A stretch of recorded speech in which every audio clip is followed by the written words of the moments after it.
Comme ça, là, J'avais levé la main. Désolé. Désolé. J'avais une petite question justement. Dans votre conférence, la raison et la révélation, il y a un mot qui manquait, le Furqan, le discernement. Ibrahim alayhi salam, il a trouvé Allah sans les livres, parce qu'il avait réveillé le rappel qui était en lui. Il avait. C'est ça, en méditant, en étant sincère aussi, puis Dieu l'a. On est d'accord. Son admiration. On est d'accord. Il y avait cette question-là. Et puis la deuxième question, ça concerne justement les hadiths. Je ne vois pas en fait la légitimité des hadiths parce qu'en fait c'est pas du tout divin. Parce que vous savez que la révélation, Dieu il a révélé des livres, Tawrat, Injil, Zabour. Et puis l'islam, en fait, on parle beaucoup des propos rapportés aux traditions du prophète Mohammed sallallahu alayhi wa sallam. Alors que dans le Coran, il y a marqué que l'islam est la religion d'Abraham et que le prophète il s'exprime dans le Coran.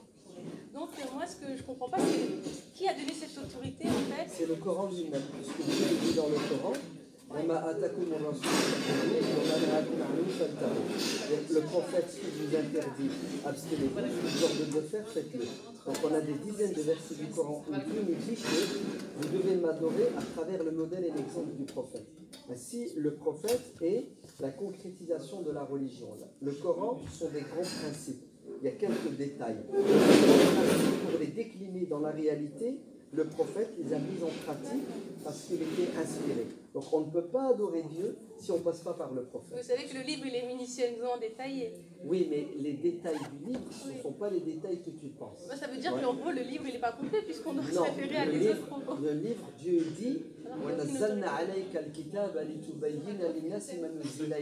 t'avons révélé le livre, Ya Muhammad, pour que tu détailles aux gens ce qui leur a été révélé. D'accord. Et vous êtes d'accord qu'il n'y a qu'une seule sunna? Le prophète Mohammed il suivait la même sunna que tous les prophètes Adam. Alors tout dépend de ce qu'on appelle sunna. Effectivement. Être musulman, c'est être. Non, non. Ça dépend de ce que vous appelez sunna.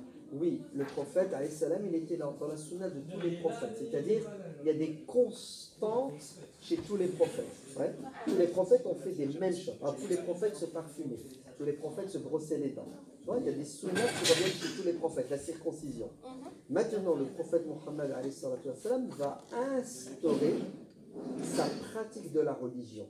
C'est-à-dire, l'islam, il y a des constantes intemporelles qui étaient valables chez tous les prophètes. Ouais. Mais après, tu as des déclinaisons en fonction des époques, en fonction des cultures. Ainsi, l'islam muhammadien a ses particularités, comme l'islam de Jésus avait ses particularités, l'islam de Moïse avait ses particularités. Vous devez probablement connaître le verset de la sourate Al-Hajj 22, verset 78, le dernier, où c'est le prophète Abraham alayhi salam qui nous a nommés musulmans dans le Coran et avant. Donc, musulmans ici, qu'est-ce que ça veut dire? Oui. Ça veut dire des croyants en Dieu, soumis à Dieu, à la lumière de la loi révélée aux prophètes de son époque. Car les lois vont changer en fonction de l'époque. Mais vous êtes d'accord que les piliers de la foi en tant que musulmans, on ne doit pas faire de différence entre les prophètes? Non, les piliers de la foi ne changent pas. Justement, ils avaient tous le même message. Mais les lois changent. D'accord. Ouais. Le jeûne des chrétiens, ce n'est pas tout à fait notre jeûne.